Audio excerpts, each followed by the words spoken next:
আসসালামু আলাইকুম। আশা করি আপনারা সবাই ভালো আছেন।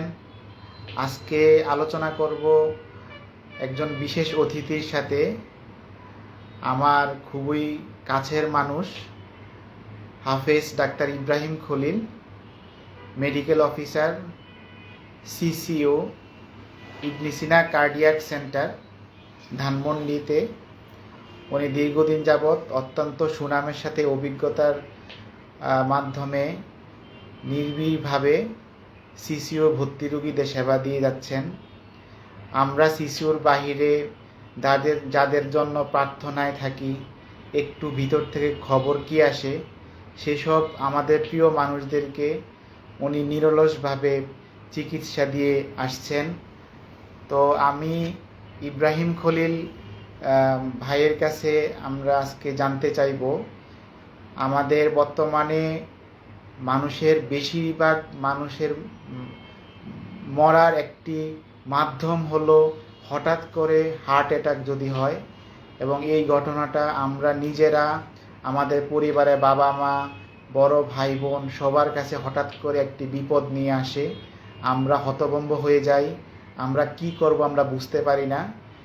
এই জিনিসটা সম্পর্কে সামাজিক সচেতনতা এবং মানুষের মধ্যে যেন চিকিৎসা সচেতনতা ডেভেলপ করে, এই উদ্দেশ্য নিয়ে আমরা আজকে লাইভ প্রোগ্রামটি করব। আপনারা যারা আমার এই লাইভ অনুষ্ঠানটি দেখছেন, এটি একযোগে ডাক্তার ইব্রাহিম খলিল ওনার পেজ থেকেও প্রচারিত হচ্ছে। যারাই এখন এবং পরবর্তীতে লাইভ অনুষ্ঠানটি দেখবেন, আমরা আশা করব সবাই লাইভটি প্রচুর করে শেয়ার করে দিবেন। আমি আশা রাখবো যে কমপক্ষে 100টা শেয়ার যেন হয়, তাহলে আমাদের অনেক রুগী এই অ্যানজিওগ্রাম, রিং পরানো, হার্ট অ্যাটাক সম্পর্কে বিস্তারিত আলোচনা শুনতে পারবে, এবং হঠাৎ করে যদি কোনো বিপদ নেমে আসে তাহলে তাৎক্ষণিক যে সিদ্ধান্ত নেওয়া সেটা করতে পারবে। তো আমি ইন্ট্রোডাকশান আর না বাড়িয়ে আমার প্রিয় ভাই ডাক্তার ইব্রাহিম খলিল ওনার কাছে জানতে চাইব যে হঠাৎ যদি বুকে ব্যথা হয় তাহলে মানুষ কিভাবে বুঝবে যে এটা হার্টের ব্যথা। জি, আসসালামু আলাইকুম। আমি doctor Ibrahim Khalil, CCU, medical officer, Ibne Sina specialised hospital, Dhanmondi, Dhaka.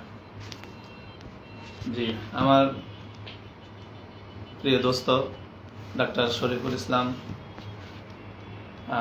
আমরা আজকে একটা লাইভ প্রোগ্রামে আছি।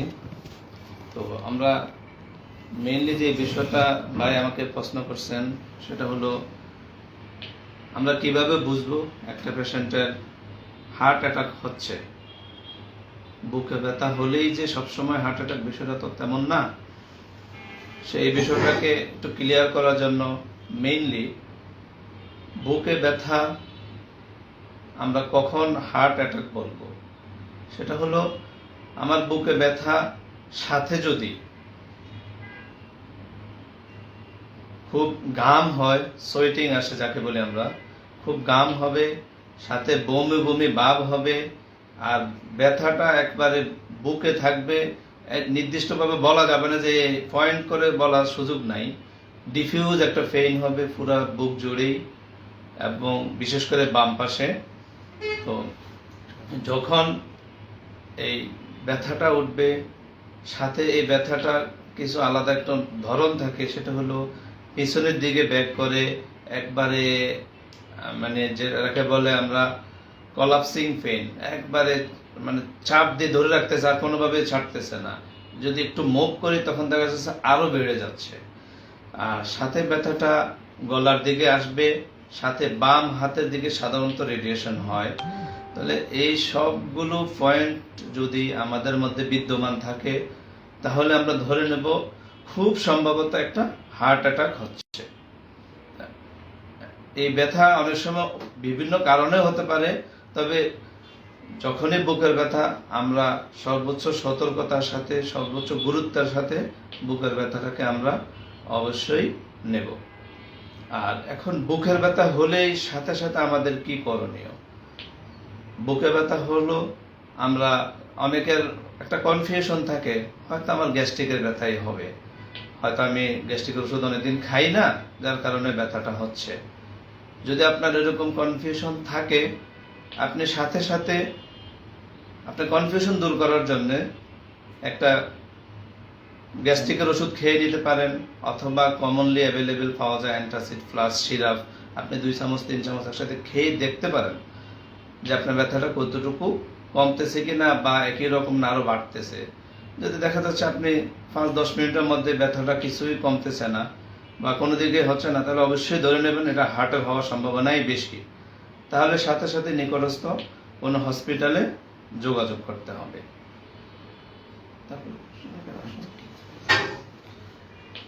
ধন্যবাদ ভাই।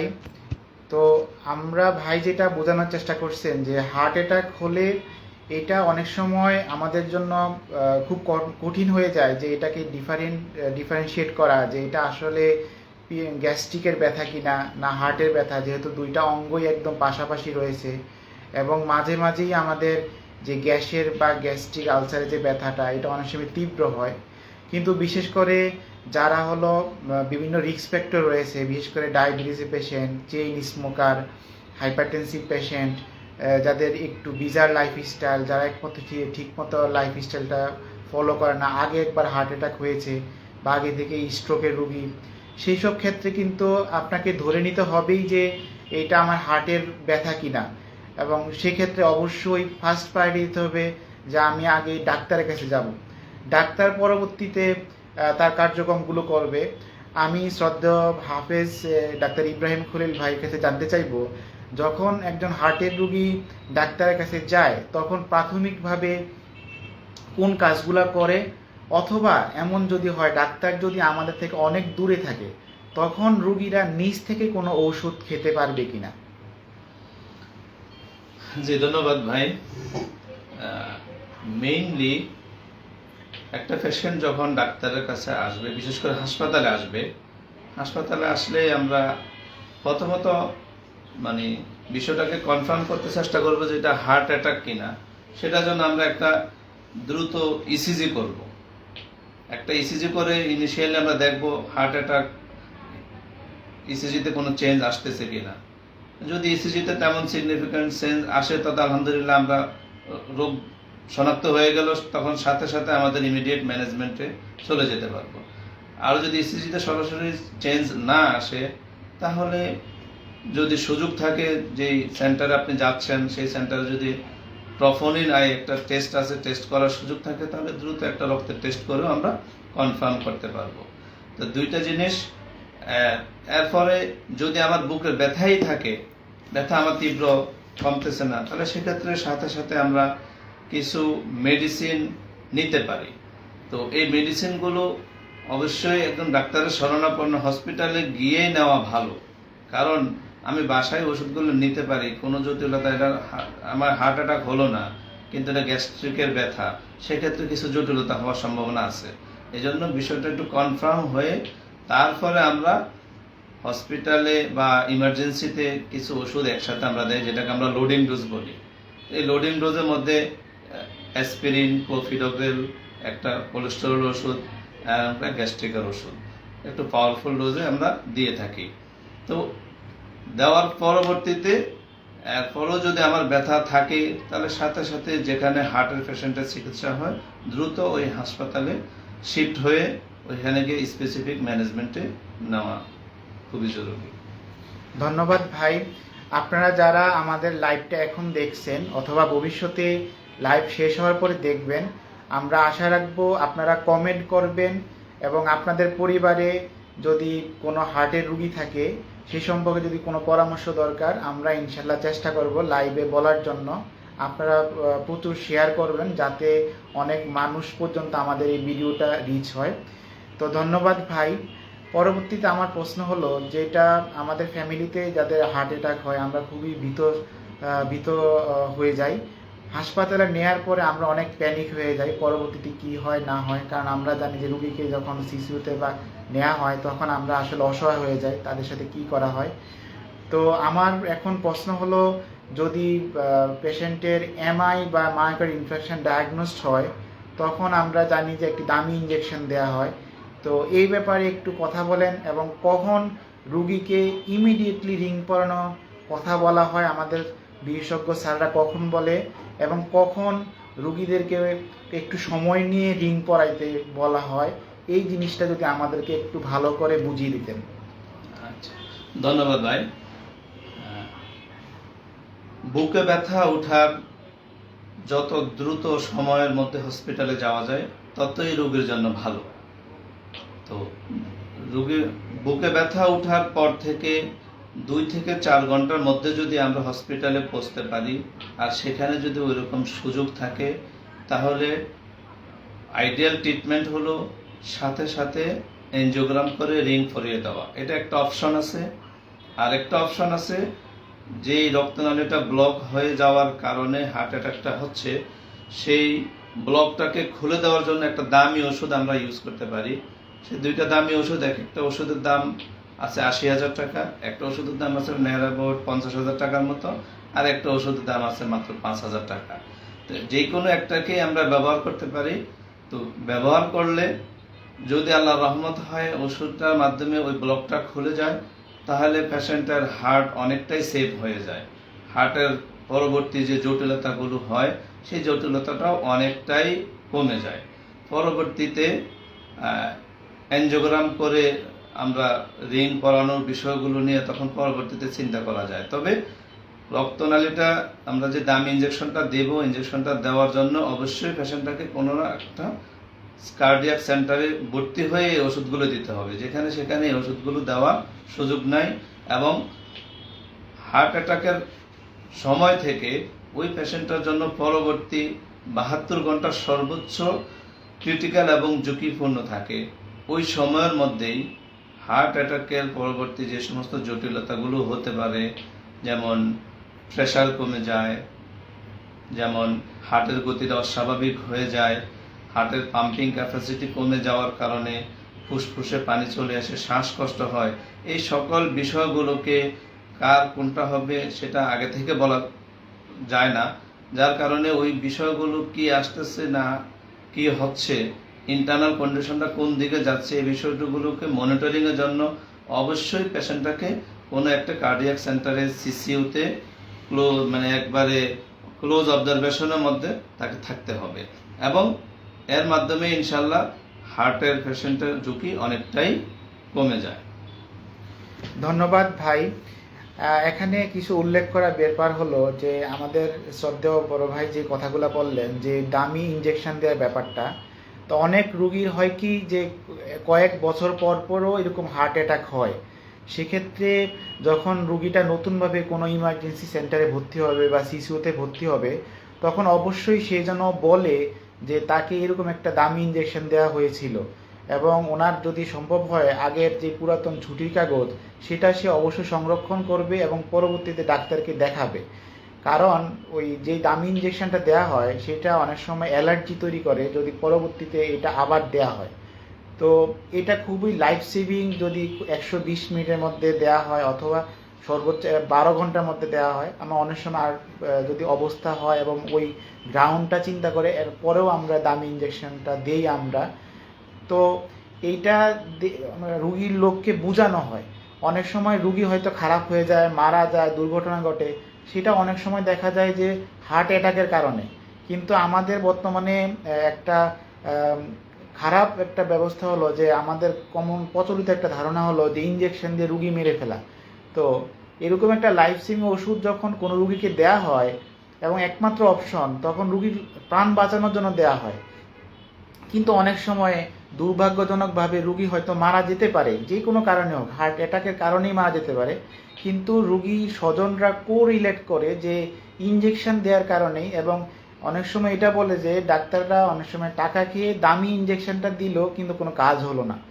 আমরা ডাক্তাররা তো আসলে রুগীদেরকে প্রাণ বাঁচানোর আসলে কোনো ক্ষমতা নাই, মহান আল্লাহ রাব্বুল আলামিনই একমাত্র পারেন।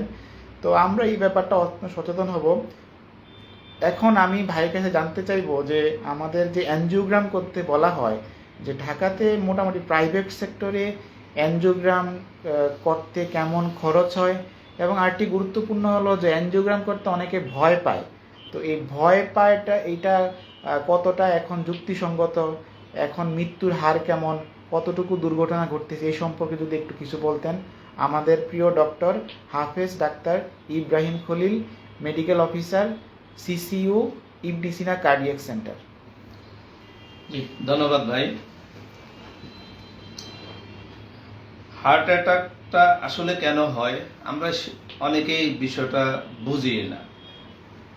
আমাদের হার্টে যে মেন রক্তনালীগুলো থাকে, বিশেষ করে যে রক্তনালীগুলোতে কোলেস্টেরল চর্বির কারণে দীর্ঘদিনে চর্বি জমাট বেঁধে গিয়ে রক্তনালীটা ব্লক হয়ে যখন 100% ব্লক হয়ে যায়, তখনই ওই হার্টের ওই অংশটাতে হার্ট অ্যাটাক হয়।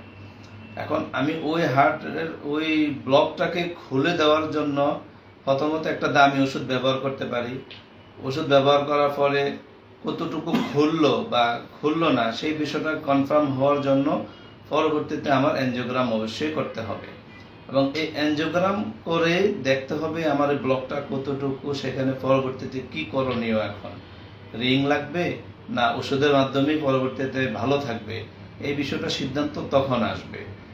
আর এনজিওগ্রাম করতে যে একটা ভয় আছে আমাদের, আগে একটা সময় ছিল ম্যাক্সিমাম এনজিওগ্রাম ফিমোরাল রুটে করা হতো, সেক্ষেত্রে অনেকে একটু ভয় পেত।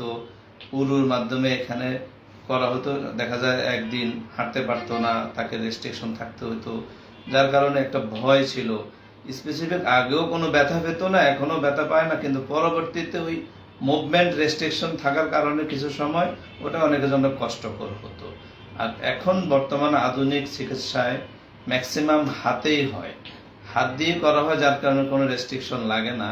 আর এখানে করতে গিয়ে ইনিশিয়ালি জায়গাতে একটু লোকাল অ্যানেস্থেসিয়া দিয়ে করা হয়, যার কারণে কোনো ব্যথাও ফিল হয় না, বুঝতেও পারে না, দেখতেছে এর মধ্যে থেকে এনজিওগ্রাম করা শেষ হয়ে যায়। তো এই জন্যই বলবো যে যাদেরই এনজিওগ্রামের প্রয়োজন হবে নির্ভয়ে এনজিওগ্রাম করা যায়। এনজিওগ্রাম করতে গিয়ে রোগী খারাপ হওয়ার হলো একেবারে এখনকার বর্তমানে যদি বলবো যে 1000-এ একজনও না। কিছু পেশেন্ট খারাপ হয় সেটা হলো ভয়, আগে থেকে ভয় পায়, ভিতরে গিয়ে সেট আপ যেগুলো যখন দেখে, বিভিন্ন মেশিনগুলো দেখে, তখন অনেকে ভয় হয়ে বেসোভ্যাগাল অ্যাটাক বলি আমরা, তখন এটা অনেকের হয়, সেটা অত এটার জন্য মানে লাইফ থ্রেটেনিং হয় না, পরবর্তীতে একটু রেস্ট নিলে ঠিক হয়ে যায়।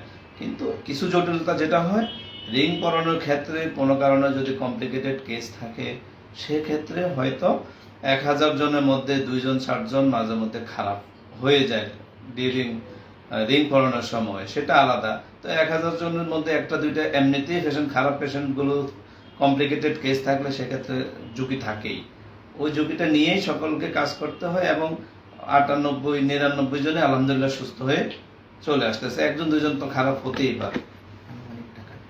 আর একটা এনজিওগ্রাম করতে বর্তমানে প্রাইভেট সেক্টরে বিভিন্ন জায়গায়, বিভিন্ন হসপিটালে বিভিন্ন রকম কস্টিং। তো আমরা যদি বলি একটা ধারণা দিই, প্রাইভেট সেক্টরে ন্যূনতম 15 থেকে 25, অনেক ক্ষেত্রে হায়ার সেন্টারগুলোতে 30,000 টাকাও লাগে। আর যদি কেউ রিং করানোর ক্ষেত্রে, সেক্ষেত্রে প্রসিডিউর কস্ট হসপিটাল বেডে 80 থেকে 1 লাখ 1,10,000 টাকাও আছে। আর তারপরে এক্সট্রা যেটা লাগে সেটা হলো রিং। আর রিংয়ের দামগুলো আমার চয়েসের উপর ডিপেন্ড করে। বিভিন্ন দেশের বিভিন্ন ব্র্যান্ডের বিভিন্ন কোয়ালিটির রিং আছে, 50 থেকে 60,000 থেকে শুরু করে 1,20,000-30,000 টাকার দামেরও রিং আছে। এটা একান্ত ডিপেন্ড করে যখন আমরা রিং এনজিওগ্রামের পরে গিয়ে সিদ্ধান্ত নিতে হয় আসলে আমার কোনটা আমার রক্তনালীর জন্য সুইটেবল, সেটার আলোকে আমাদের ডাক্তাররা সিলেক্ট করে থাকেন। এবং যদি আমরা একটা রাফ ধারণা দেই, একটা রিং করাতে যদি কারো লাগে angiogram, PCI, procedure cost, hospital cost এবং রিং নেয়ার অ্যাবাউট 2 লাখ টাকার উপরে লেগে যায় ন্যূনতম। যদি আমি একটা 60,000 টাকা দামের রিংও যদি হিসাব করি, 60 এনজিওগ্রাম প্রায় সব কিছু মিলে, ওষুধ হসপিটাল কস্টিং মিলে আমার নেয়ার অ্যাবাউট 2 লাখ একটা প্রাইভেট সেক্টরে লেগে যায়। সরকারিতে করতে পারলে সেক্ষেত্রে অত হসপিটাল কস্ট যেগুলো থাকে সেটা অনেকটা মিনিমাইজ হয়, কিন্তু রিংয়ের দাম সব জায়গায় সমান। ধন্যবাদ ভাই, অত্যন্ত সুন্দরভাবে, একদম স্বাভাবিকভাবে যেন সাধারণ মানুষ বুঝতে পারে এই ভাষায় আপনি আমাদেরকে বলতেন।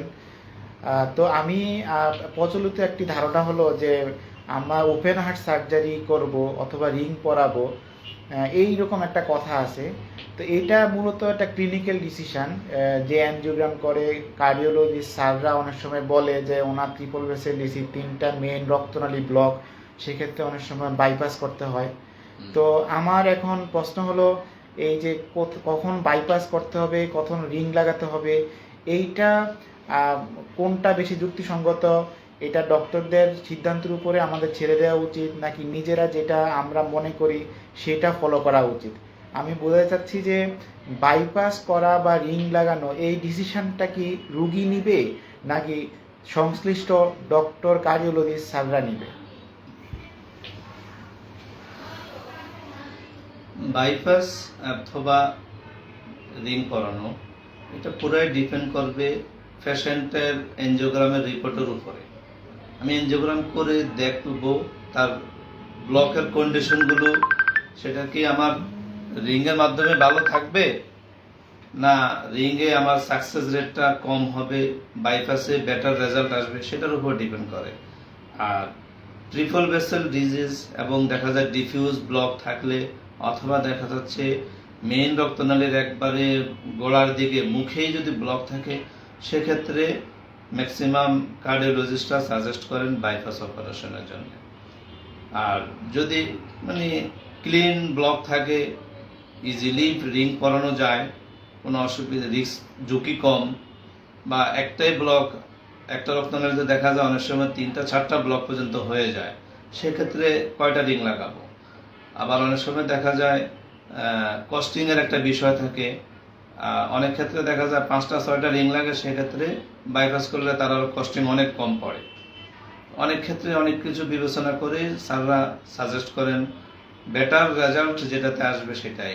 সেক্ষেত্রে স্যাররাই চয়েস করে দেন যে এক্ষেত্রে ওনার জন্য বাইপাসটা বেস্ট অপশন, ওনার জন্য রিং করানো যেতে পারে, চাইলে বাইপাসও করা যেতে পারে। আবার অনেক ক্ষেত্রে দেখা যায় 1টা 2টা রিং লাগবে, সেখানে রিংই যথেষ্ট। ধন্যবাদ ভাই। তবে আমি ভাইয়ের অনুমতি পেলে একটু শেয়ার করব যে বাইপাস সার্জারি এবং রিং লাগানোর তুলনামূলক কিছু যদি পার্থক্য বলি, যে বাইপাস সার্জারিতে হসপিটাল স্টেটা অনেক দিন লাগে, সেক্ষেত্রে 10 থেকে 15 দিনও লাগতে পারে, যদিও 10 দিনের মধ্যে অনেকটা হয়ে যায়। রিং সে সাধারণত 2 থেকে 3 দিনের মধ্যেই এটা হয়ে যায়। বাইপাসের মধ্যে যেহেতু একটা বড় ক্ষত থাকে এবং এটা রক্ষণাবেক্ষণের ব্যাপার থাকে এবং ইনফেকশন হওয়ার ঝুঁকি থাকে, কিন্তু রিংয়ের ক্ষেত্রে সেটা নাই। আমাদের ভাই যেটা বললো যে সাধারণত বর্তমানে হাতের কবজিতে সুই দিয়ে এখানে পথ করে রেডিয়াল আর্টারি মাধ্যমে করা হয়। আগে যে ফিমোরাল আর্টারি বা উরুতে যে ব্যাপারটা ছিল, এটা এখন অনেকাংশে কমে আসছে। আরেকটা কথা হলো, লং টার্ম ইফেক্টে বাইপাসের বেনিফিটটা খুব বেশি, যেহেতু আমরা একটা এফেক্টেড রক্তনালীকে আমরা বাইপাস করে যাচ্ছি, এবং অনেক সময় দেখা যায় যে রিংয়ের মধ্যে পুনরায় ব্লক হতে পারে যদি অনেক সময় রুগী ওষুধ ঠিকমতো ভালো মতো কন্টিনিউ না করে। তো আমি এখন ভাইয়ের কাছে জানতে চাইবো, অনেকটা মতামত চাইবো। সেটা হলো যে আমাদের অনেক রুগী হলো হসপিটাল থেকে রিং লাগানোর পরে বাসায় যখন ছুটির কাগজ ওষুধ লেখা হয়, তখন অনেক রুগী আছে যে 6 মাসও ওষুধগুলো কন্টিনিউ করে না। বিশেষ করে রিং লাগানোর পরবর্তীতে রক্ত পাতলাকরণের জন্য বিশেষ কিছু ওষুধ দেয়া থাকে, যেগুলো অবশ্যই 6 মাস অন্তত, যেমন পাসুগ্রেল বা কিছু রক্তকরণ ওষুধ আছে যেগুলো ব্যবহার করতে হয়। তো রুগীরা এই যে ওষুধ মানে খায় না, এইটার ব্যাপারে একটু বলবেন যে কেন রুগীরা অবশ্যই 6 মাস বা 1 বছর ফলো আপে থাকবে স্ট্রিক্টলি, এবং ওষুধগুলা সে নিয়মিত খাবে, না হলে তার কি সমস্যা হতে পারে? আচ্ছা, ধন্যবাদ ভাই। খুব গুরুত্বপূর্ণ একটা পয়েন্ট। সেটা হলো আমরা এখন যে রিংগুলো ব্যবহার করে থাকি, এখন আধুনিক যে রিংগুলো আসছে, সবগুলো রিং হলো মেডিকেটেড।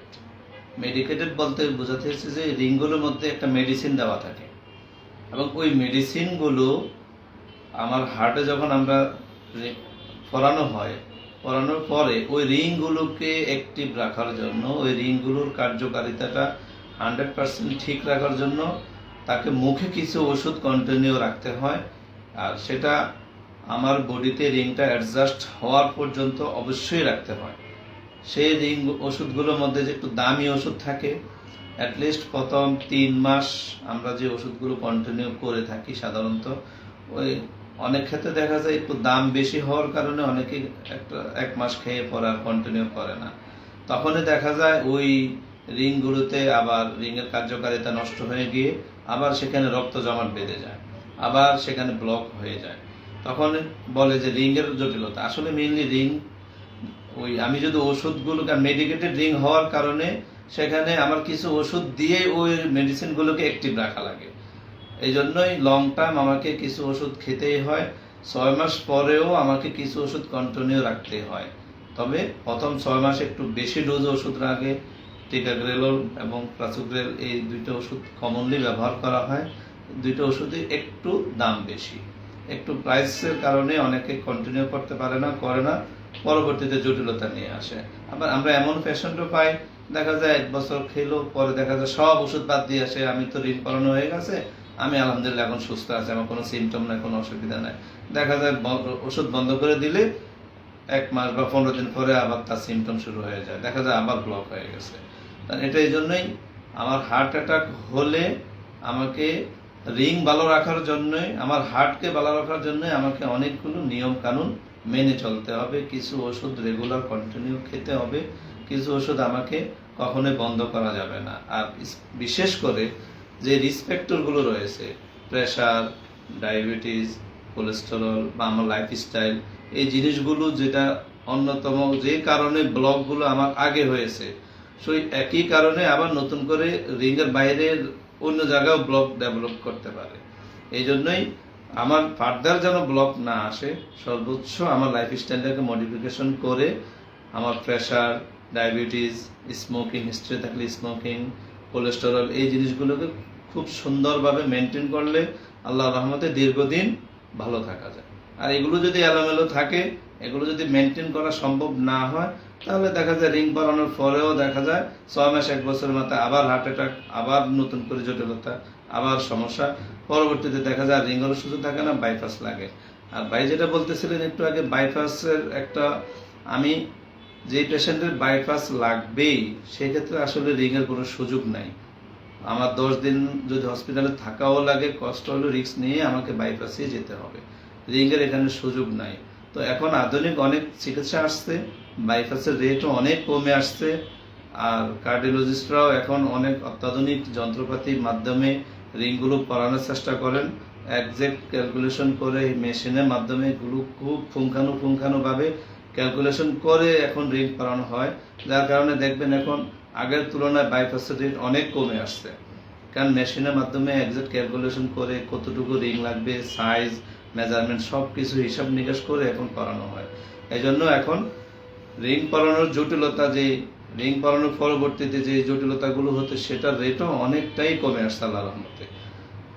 ইনশাল্লাহ আমাদের। তো আমি ভাইয়ার কথার প্রসঙ্গে শেয়ার করতে চাই যে আমাদের একজন শ্রদ্ধেয় মেডিসিনে অধ্যাপক ছিলেন আমাদের আজিজুর রহমান স্যার। স্যার হলো দুর্ভাগ্যজনকভাবে এরকম হার্ট অ্যাটাকের স্যারের মৃত্যুবরণ করেন।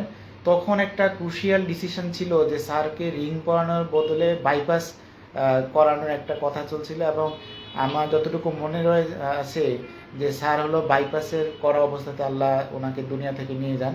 তো আজকে স্মরণ করছি স্যারকে, আমরা তারই সরাসরি ছাত্র, আমাদের শ্রদ্ধেয় আজিজুর রহমান স্যার, আল্লাহ স্যারকে জান্নাতবাসী করুন। তো আমি আরেকটা কথা বলবো এই প্রসঙ্গে, যে আমরা বেশি জাজমেন্টাল, বেশি বুঝতে যাই বা বিভিন্ন মানুষকে জিজ্ঞেস করতে যাই যাদের এই মেডিকেল কোনো জ্ঞান নেই, জাস্ট কিছু কমন সেন্স ছাড়া। যেমন দুঃখিত, কোনো রুগীকে যখন কোনো ডাক্তার বাধ্যতামূলকভাবেই বাইপাসের কথা বলা হয়, তখন বিভিন্ন কার্ডিওলজিস্টের কাছে যে একই রকম ডিসিশন চাওয়া, যেটা নিজের মন মতো হওয়া, বিশেষ করে রিং লাগানো, এটাতে রুগীর ক্ষতি হয় বেশি।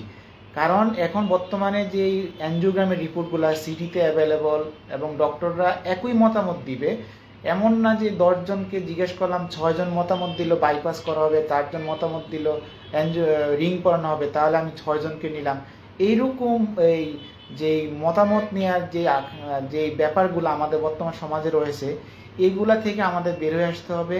তবে হ্যাঁ, অবশ্যই আমাদের খেয়াল রাখতে হবে একজন অভিজ্ঞ এক্সপার্ট স্বীকৃত এবং অনেকেই এই স্যারের মাধ্যমে এই অ্যাঞ্জিওগ্রাম করিয়েছেন, রিং করিয়েছেন এবং অনেক কার্ডিয়াক সার্জনের মাধ্যমে হার্টের বাইপাস করিয়েছেন।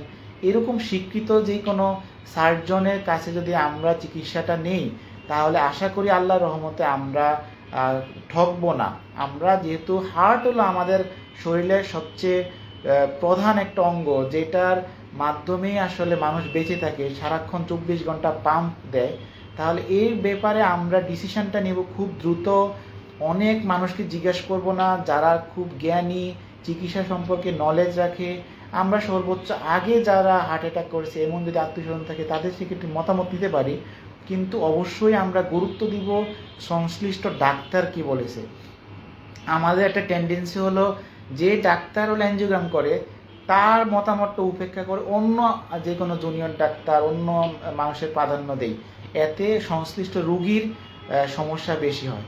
তো আমাদের সাথে উপস্থিত রয়েছেন Hafez doctor Ibrahim Khalil, medical officer, CCU, coronary care unit, Ibne Sina cardiac centre, Dhanmondi. আমরা ভাইকে আজকে সাথে পেয়ে খুবই আনন্দিত। তো আমি একটা কথা বলবো, সেটা হলো যে অনেক সময় ডায়াবেটিক পেশেন্টরা অনেক বুকে ব্যথা হলে বুঝে না, কারণ ডায়াবেটিক পেশেন্টদের যে অটোনমিক যে নার্ভাস সিস্টেমটা, বুক ব্যথা হওয়ার যে ক্ষমতাটা, এইটা অনেক সময় নষ্ট হয়ে যায়। তো এই কারণে অনেক সময় হঠাৎ যদি কোনো ডায়াবেটিক রুগীর কোনো কারণ ছাড়াই বমি হয়, যদি হঠাৎ করে যদি খুব ঘাম হয় যেটা কোনো এক্সপ্লেন করা যায় না, তখন আমরা অবশ্যই তার সুগার চেক করব, কিন্তু সাথে অবশ্যই খেয়াল রাখতে হবে যে উনি হার্ট অ্যাটাক করলো কি না। তো আমি ভাইকে আমি যেহেতু পেয়েছি, আসলে ব্যস্ততার মাঝে উনি আমার সময় দিতে পারে না, তো আমি ভাইয়ের কাছ থেকে আর একটু জানতে চাইবো যে একটা হার্ট অ্যাটাকের রুগী কয়দিন পর পর ডাক্তারের কাছে ফলো আপে যাবে। কারণ আমরা দেখেছি যে রুগীরা কুমিল্লা, কচুয়া, চাঁদপুর বিভিন্ন জায়গা থেকে ঢাকায় যদি একবার ডাক্তার দেখায় এবং পরবর্তী 5-6 বছরও আসে না এবং রুগীটা মিসিং হয়ে যায়, পরবর্তীতে এক সময় সে হলো আইসিএম বা ইস্কিমিক কার্ডিওমায়োপ্যাথি নামে একটা রোগ, যেটা হার্টের একটা পার্মানেন্ট ড্যামেজ হয়ে যায়। বলতে পারি আমার ভুক্তভোগী আমার নিজের বাবা। তো ভাইয়ের কাছে আমার জিজ্ঞাসা হলো যে একটা হার্টের পেশেন্ট কতদিন পর পর হার্টের ডাক্তারকে দেখাবে বা ফলো আপে থাকবে? ধন্যবাদ। মেনলি একটা পেশেন্ট হার্ট অ্যাটাকের পরে আমরা ডিপেন্ড করবে তার ম্যানেজমেন্ট আমরা কতটুকু নেওয়া হচ্ছে। হার্ট অ্যাটাক হলো অনেকে আছে আমরা 1 সপ্তাহ 10 দিন পরে এনজিওগ্রাম করব, সাথে সাথে এনজিওগ্রাম করেন না। আবার যে সমস্ত পেশেন্টগুলো হার্ট অ্যাটাক হওয়ার পরে তার আমরা যেটাকে বলি পালমোনারি ইডিমা, হার্ট ফেইলিওর বলি, এগুলো ডেভেলপ করে, সেই সমস্ত ক্ষেত্রে ফুসফুসে পানি চলে আসে, শ্বাসকষ্ট হয়, অনেক বেশি খারাপ কন্ডিশন থাকে, সেই সমস্ত পেশেন্টকে সাথে সাথে এনজিওগ্রাম করা সাজেস্ট করেন না। দেখা যায় 1 সপ্তাহ 10 দিন পরে ফুসফুসটা একটু ভালো ক্লিয়ার হলে, পানিটা ক্লিয়ার হলে পরে 1 সপ্তাহ বা 2 সপ্তাহ পরে এনজিওগ্রাম করার জন্য সাজেস্ট করে থাকে। তা এরকম সিচুয়েশনগুলো যদি হয় সেক্ষেত্রে এনজিওগ্রামের আগে বা পরের হিসাব আলাদা। যেমন শুধু ট্রিটমেন্টের পরে অবশ্যই তাকে উইদিন শর্ট টাইমের মধ্যে 1 সপ্তাহ থেকে 2 সপ্তাহের মধ্যে তাকে এনজিওগ্রাম করে তার হার্টের কন্ডিশনটা কনফার্ম করতে হবে এবং স্পেসিফিক যে ম্যানেজমেন্ট লাগবে সেই ম্যানেজমেন্টে যেতে হবে। রিং লাগলে রিং, আর বাইপাস লাগলে বাইপাস, বা যেটা লাগবে ডাক্তার যেটা সাজেস্ট করবেন সেভাবে আমাকে স্পেসিফিক ম্যানেজমেন্টে যেতে হবে। আর রিং পরানোর পরে অবশ্যই 1 মাসের মধ্যে তাকে একটা ফলো আপ দিতে হবে। 1 মাসের পরে ফলো আপ দিলে তার পরবর্তীতে 1 মাস পরে যদি ডাক্তার কিছু মেডিসিন অ্যাডজাস্ট করে দেন, তারপরে ন্যূনতম 2 মাস পরে আরেকটা ফলো আপ, তারপর থেকে 6 মাস পর পরে একটা ফলো আপ দিলেই মোটামুটি, যদি কোনো সিমটম থাকে তত তার আগে দিতেই হবে, আর যদি মোটামুটি অ্যাসিমটোমেটিক কোনো সমস্যা নাই, যে নিয়মিত ওষুধ খাচ্ছে, তারপরেও তাকে অবশ্যই বছরে একবার হলেও ডাক্তারের শরণাপন্ন হয়ে তার হার্টের কন্ডিশনটা চেক আপ করা, স্যারের সাথে পরামর্শ করা, আর কোনো অসুবিধা থাকলে সেই অনুযায়ী ম্যানেজমেন্ট নেওয়া। আর কোনোভাবেই ঔষধ বন্ধ করা যাবে না নিজের মতো করে। ডাক্তারের পরামর্শ ব্যতি রেখে কোনোভাবেই অন্য কোনো প্রসিডিউরের জন্য হলেও আমার কোনো অপারেশন লাগবে, আমার অন্য কোনো অসুবিধা হচ্ছে, এখন হার্টের বাইরে অন্য কোনো সমস্যা হচ্ছে, আমার দেখা যাচ্ছে কোনো একটা সার্জারি লাগবে, আমি হুট করে ওষুধ বন্ধ করে দিতে পারবো না। অবশ্যই আমার কার্ডিওলজিস্টের পরামর্শ নিয়ে কিভাবে করলে আমার হার্টও সেফ থাকবে, পরবর্তী ম্যানেজমেন্টও আমি সুন্দরমতো নিতে পারবো, সেই অবশ্যই কার্ডিওলজিস্টের পরামর্শ নিয়ে পরবর্তী স্টেপে যেতে হবে। কোনোভাবেই নিজের মতো করে ওষুধ বন্ধ করা যাবে না।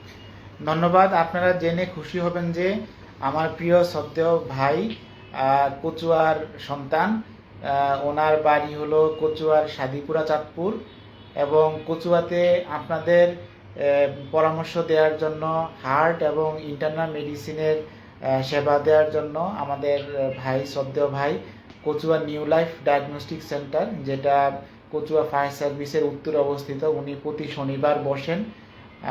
আমি যে হাসপাতালে বসি প্রতি শুক্রবার সকাল 10টা থেকে বিকাল 4টা, ভাইও সেম হাসপাতালে শনিবার সকাল 10টা থেকে বিকাল 4টা বসেন। আপনারা সশরীরেও ভাইয়ের সাথে যোগাযোগ করতে পারবেন। তো আমি ভাইয়ের কাছে এখন প্রশ্ন হলো যে বর্তমানে দেখা যাচ্ছে কম বয়সে হার্ট অ্যাটাকের রুগী প্রচুর পাওয়া যাচ্ছে, বিশেষ করে যাদের লাইফ স্টাইলটা ভালো না, যারা সিগারেট বেশি পান করে, যারা হলো খুবই চিন্তামুক্ত, চিন্তা খুব লাইফ লিড করে, যাদের দুশ্চিন্তা খুব বেশি, এবং ডায়াবেটিস। আমি ইয়ং যারা হার্টের পেশেন্ট রয়েছে, তারা কিভাবে তাদের জীবন চেঞ্জ করবে, বিশেষ করে লাইফ স্টাইল, সেই ব্যাপারে একটু যদি বলতেন। ধন্যবাদ ভাই। এই ক্ষেত্রে আমাদের এলাকার, বিশেষ করে আমরা যে অঞ্চলে বসবাস করি, চাঁদপুর, কুমিল্লা, নোয়াখালী, ফেনী, বিশেষ করে এই অঞ্চলের আমাদের ম্যাক্সিমাম প্রবাসী। তো প্রবাসীদের মধ্যে হার্টের প্রবলেমটা অনেক বেশি, বিশেষ করে আর যারা দেশে আছেন ইয়াং জেনারেশনের মধ্যে। তো আমরা আসলে প্রথমত যে জিনিসগুলো, রিস্ক ফ্যাক্টরগুলো আছে, সেই বিষয়টাকে আমরা খুবই গুরুত্বের সাথে নিতে হবে। যেমন প্রেশার, ডায়াবেটিস, কোলেস্টেরল লেভেলটা অনেক বেশি, আর স্মোকিং, আর একটা ফ্যামিলি হিস্ট্রি বড় একটা ইস্যু। তো এই বিষয়গুলো যাদের মধ্যে আছে, আবার অনেক সময় দেখা যায় আমার প্রেশার আছে আমি তো জানি না, অথবা অত গুরুত্ব দেই না, আমার ডায়াবেটিস আছে কিন্তু হয়তো খুবই কম, আর্লি স্টেজে আছে কিন্তু আছে, আমি চেক আপও করি না, জানিও না। অথবা দেখা যাচ্ছে আমার কোলেস্টেরল লেভেলটা যথেষ্ট হাই হয়ে আছে বা বেশি আছে, আমার লাইফস্টাইল একটু এলোমেলো, বা আমাদের ফুড হ্যাবিট খুব ভালো, দেখা যাচ্ছে কোলেস্টেরল লেভেলটা রক্তের নর্মালের চেয়ে যথেষ্ট বেশি থাকার কারণে দীর্ঘদিন থেকে সেটা পরবর্তীতে হার্ট অ্যাটাকে কনভার্ট হয়, বা স্ট্রোক, ব্রেন স্ট্রোক পর্যন্ত হয়ে যায়, আদার্স বিভিন্ন রক্তনালী, যে কোনো জায়গায় শরীরে রক্তনালী ব্লক হয়ে জটিলতাগুলো তৈরি করে। তো এই ক্ষেত্রে সাজেশন যেটা থাকবে, বিশেষ করে 30 থেকে 40 এই বছরটা খুব বেশি অ্যালার্মিং।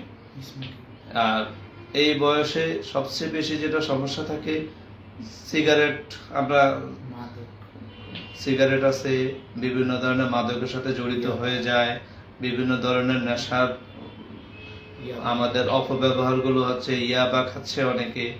এই যে সমস্ত লাইফস্টাইল যাদের মধ্যে থাকে, তাদের লিভার খুব ভালনারেবল থাকে, আর লিভারগুলো ক্ষতিগ্রস্ত হওয়ার কারণে চর্বিটা প্রপারলি মেটাবলিজম বডিতে হয় না, বিদায় চর্বিটা বেড়ে যায়। আর চর্বি যার শরীরে যত বেশি থাকে, দেখা যায় তার প্রেশার নাই, ডায়াবেটিস নাই, তার কি আছে, সিগারেট খাওয়ার হিস্টরি আছে, আর কোলেস্টেরল লেভেলটা ঠিক নাই, বা এরকম বিভিন্ন নেশাদ্রব্যের সাথে জড়িত আছে। তো তাদের দেখা যায় প্রেশার, ডায়াবেটিস না থাকলেও হার্ট অ্যাটাক হয়ে যাচ্ছে। তো এই জন্যই আমাদের এই জিনিসগুলোকে খুবই গুরুত্বের সাথে দেখতে হবে।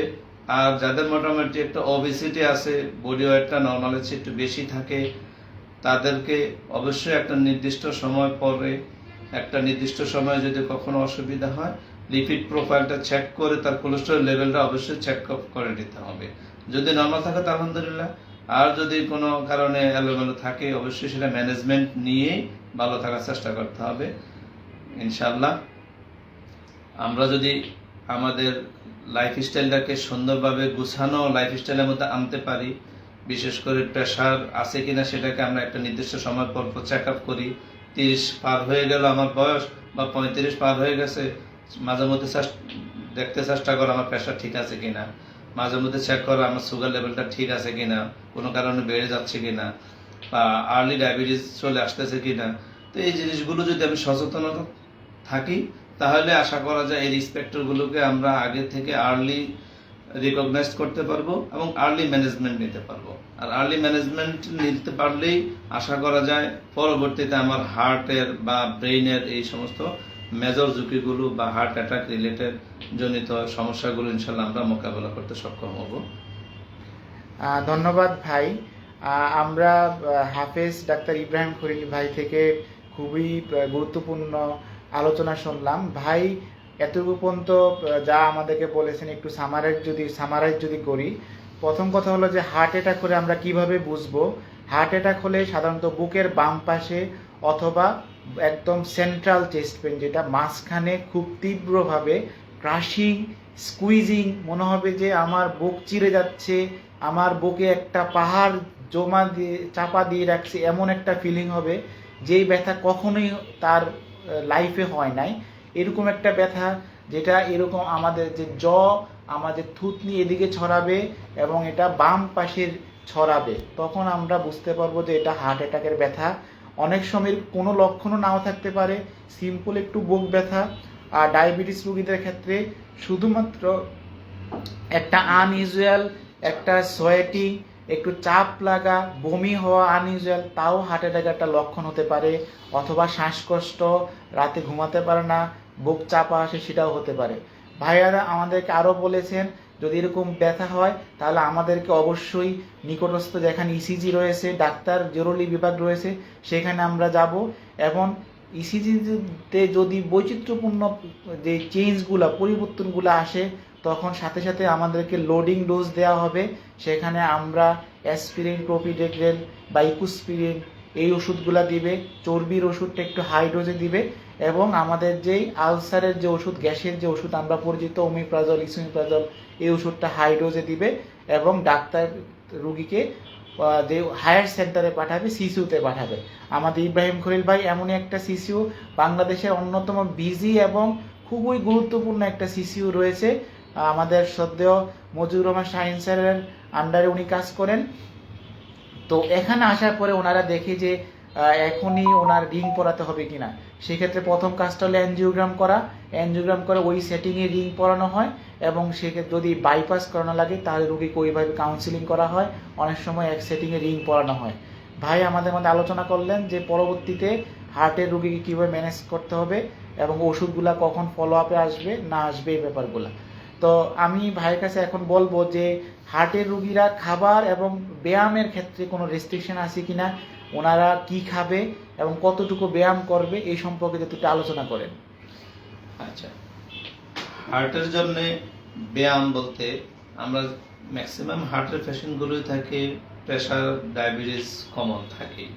তো এমনিতেই ডায়াবেটিসের জন্য ওনাকে রেগুলার সপ্তাহে ন্যূনতম 4 থেকে 5 দিন 1 থেকে 2 ঘন্টা করে হাঁটা। হার্টের পেশেন্টও তার নিয়মিত ওই একইভাবে হাঁটতে পারবে, কোনো অসুবিধা নাই। তবে যত বেশি হাঁটতে পারবে ততই তার হার্ট ভালো থাকবে।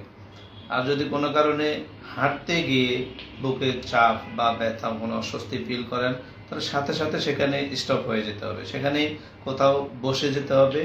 বসে বিশ্রাম নিয়ে 5-10 মিনিট তারপরে পুনরায় আবার হাঁটতে পারবে। তা অবশ্যই বুকে যদি চাপ ফিল হয় তারপরে জোর করে আর হাঁটতে যাওয়া যাবে না, তাহলে আবার দেখা যাবে সেখানে একটা হার্টের উপরে বড় ধরনের অসুবিধা হয়ে যেতে পারে। আর খাবার দাবারের ক্ষেত্রে যেটা বলা হচ্ছে সেটা হচ্ছে, আমরা সবসময় বলে থাকি সেটা হচ্ছে খাবারের ক্ষেত্রে তার প্রথম রেস্ট্রিকশন হলো তার ডায়াবেটিসটাকে একবারে যতটুকু সম্ভব সর্বোচ্চ কন্ট্রোলে রাখা, প্রেশারটাকে কন্ট্রোলে রাখা।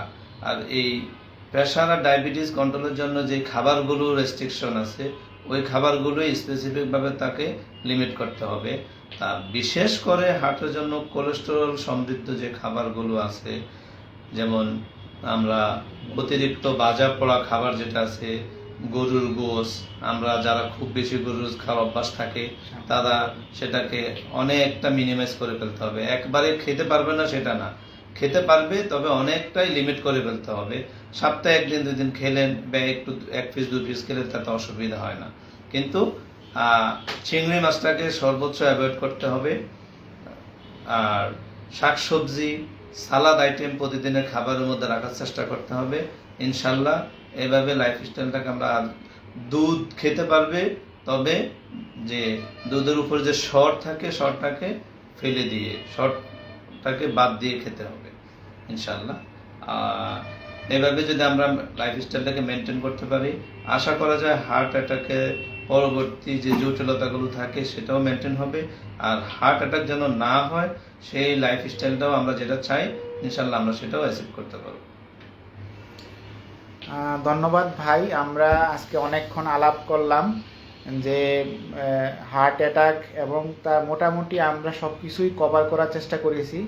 আপনারা যারা মাত্র জয়েন দিলেন আমাদের সাথে, আপনারা যদি এই ভিডিওটি শেষ হওয়ার পরে যদি প্রথম থেকে দেখেন, তাহলে আমরা অনেকগুলো কথা এখানে আলোচনা করেছি।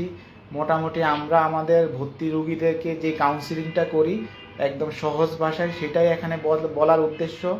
আমরা এখানে ড্রাগ ট্রিটমেন্ট খুব একটা বলিনি, যেটা আমাদের বলা উচিত না। আমরা প্রিভেন্টিভ মেডিসিন অথবা সোশ্যাল অ্যাওয়ারনেস তৈরি করার জন্য ঠিক যতটুকু দরকার অতটুকু আমরা এখানে আলোচনা করেছি। সামনের দিনগুলোতে আমরা বিভিন্ন টপিক এবং নিয়ে আলোচনা করব।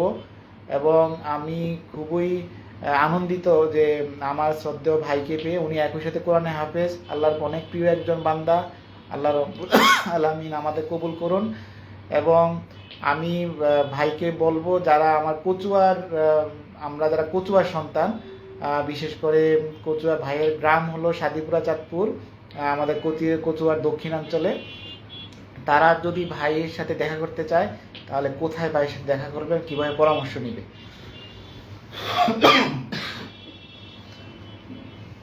ভাই তো একটু বলেই দিয়েছেন যে কচুয়া নিউ লাইফ ডায়াগনস্টিক সেন্টারে আমি প্রতি শনিবার সকাল 10টা থেকে বিকাল 4টা পর্যন্ত নিয়মিত রোগী দেখছি। আপনাদের যাদের হার্ট, ডায়াবেটিস, প্রেশার এই জাতীয় বা চর্বি জাতীয় সমস্যা রয়েছে, ইনশাল্লাহ নির্দ্বিধায় চলে আসবেন। আল্লাহ রহমতে ইনশাল্লাহ যতটুকু সর্বোচ্চ সেবা দেওয়া যায় ইনশাল্লাহ সেবা দিতে পারবে ইনশাল্লাহ। ধন্যবাদ ভাই আপনাকে। আমি খুবই ভাগ্যবান যে আমিও কচুয়ার একজন সন্তান। কচুয়ার মানুষকে আমি প্রায় 5 বছর যাবৎ প্রতি শুক্রবার দেখে আসতেছি এবং কচুয়াতে অনেক সচেতন মানুষ যেমন পেয়েছি, তেমন অনেক অসচেতন মানুষ পেয়েছি। আবার দুর্ভাগ্যজনক মানুষ পেয়েছি যারা অনেক গরিব, টাকার জন্য ওষুধ কিনতে পারে না। আবার অনেকে রয়েছেন যে ডক্টরের ভিজিট দিতেও পারেন না। তো আমরা দুইজনেই ডক্টর, আমরা কলেজ জীবন থেকে একসাথে রয়েছি, আমরা ইনশাল্লাহ কথা দিতে পারি। আপনার যদি এমন হয় যে আপনার ডক্টরের ভিজিট দিতে যে ওষুধ কিনতে পারবেন না, তাহলে আমরা ইনশাল্লাহ কোনো ভিজিটের কোনো ব্যাপার না। আপনারা প্রথম প্রায়োরিটি হলো আপনারা আসেন, ডাক্তারের সাথে ডিরেক্ট কথা বলেন, যত প্রশ্ন আছে সব প্রশ্ন করেন। ডাক্তারের সাথে আমাদের সম্পর্কটা হোক, মাঝখানে কোনো মানুষের সম্পর্ক যেন না থাকে। যত পুঙ্খানুপুঙ্খ ব্যাপারগুলো আছে আমরা নিজেরা জানবো এবং আমাদের আশেপাশের মানুষকে জানাবো। আপনারা যারা আমার এই লাইভটা দেখেছেন বা পরে দেখবেন তারা অবশ্যই শেয়ার করবেন। আপনাকে অসংখ্য ধন্যবাদ। আসসালামু আলাইকুম। আগামী সোমবার ইনশাল্লাহ আরেকটা টপিক নিয়ে দেখা হবে এবং ইনশাল্লাহ আমরা ভাইকেও আহ্বান করব আমার সাথে যোগ দিতে। আমার পেজ ডাক্তার মোহাম্মদ শরীফুল ইসলাম এবং ভাইয়ের পেজ ইব্রাহিম খলিল, 2 পেজেই আপনারা সংযুক্ত রয়েছেন। আমি চেষ্টা করব আরও ডক্টরকে ইনভাইট করতে, আমাদের মানুষের মধ্যে যেন আমরা অ্যাওয়ারনেসটা বেশি বেশি করতে পারি। আপনারা যারাই আমার এই ভিডিওটা দেখবেন তারাই শেয়ার করবেন এবং যারা কমেন্ট করেছেন আমি খুবই কৃতজ্ঞ আপনাদের প্রতি। মোহাম্মদ আশেক এলাহি, আপনাকে অসংখ্য ধন্যবাদ। জহির হোসাইন ভাই, আপনাকে ধন্যবাদ। মামুন কাজী, আপনাকে ধন্যবাদ, দুঃখিত। এবং আমার শ্রদ্ধেয় দেলোয়ার ভাই, আপনাকে অসংখ্য ধন্যবাদ। আমাদের সুফিয়ান ভাই, আপনাকে অসংখ্য ধন্যবাদ কমেন্ট করার জন্য। আপনারা সবাই ভিডিওটি শেয়ার করবেন। ইনশাল্লাহ কচুয়ার মানুষদের সেবার জন্য আমি প্রতি শুক্রবার দেখা হবে, ইব্রাহিম ভাই প্রতি শনিবার দেখা হবে। যে কোনো গ্রামের যে কোনো মানুষ বিনা দ্বিধায় আমাদের সাথে দেখা করতে পারেন। আমরা চেষ্টা করব আপনাদের সেবা করতে, এবং এটা আপনারা আমাদেরকে দোয়া দিবেন। এবং আপনারা যদি মনে করেন যে আমাদের সেবায় আপনারা তুষ্ট হয়ে আল্লাহর কাছে দোয়া করবেন, সাথে আমাদেরকে যদি আমাদের যাওয়া আসা হাদিয়াটা দিয়ে দেন, তাহলে কোনো সমস্যা নাই। ধন্যবাদ সবাইকে। আসসালামু আলাইকুম।